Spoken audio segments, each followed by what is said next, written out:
અંકલેશ્વર નગરપાલિકા દ્વારા પુનઃ ટ્રાફિકને અડચણરૂપ દબાણો દૂર કરવાની કવાયત કરવામાં આવી છે, જેને ભાગરૂપે અંકલેશ્વર શહેર રેલવે સ્ટેશનથી 3 રસ્તા સર્કલ, સરગમ કોમ્પ્લેક્સ સુધી અને પિરામણથી સુરતી ભાગોળ, ગોયા બજાર, મુલ્લાવાડ સહિતના વિસ્તારોમાં મુખ્ય માર્ગો પરના શહેર પોલીસની ટીમ સહિત પાલિકા ચીફ ઓફિસરની હાજરીમાં દબાણ દૂર કરવાની કામગીરી હાથ ધરવામાં આવી હતી।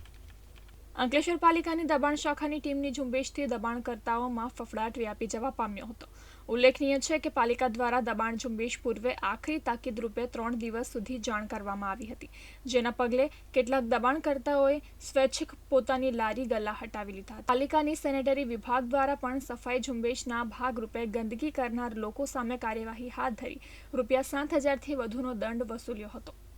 હટાવવામાં આવ્યા છે અને એમનો કબજો લેવામાં આવેલ છે અને જે લોકો ગંદકી કરે છે એના માટે દંડ પણ કરવામાં આવેલો છે અને અત્યાર સુધી લગભગ ₹7,000નો દંડ નગરપાલિકાના સેનિટેશન વિભાગ દ્વારા કરવામાં આવેલ છે અને આ બાબતે અમને પોલીસ ડિપાર્ટમેન્ટનો પીઆઈ સાહેબ પ્રજ્ઞેશ ચાવડા સાહેબનો પણ ખૂબ સપોર્ટ રહે છે અને આ ઝુંબેશ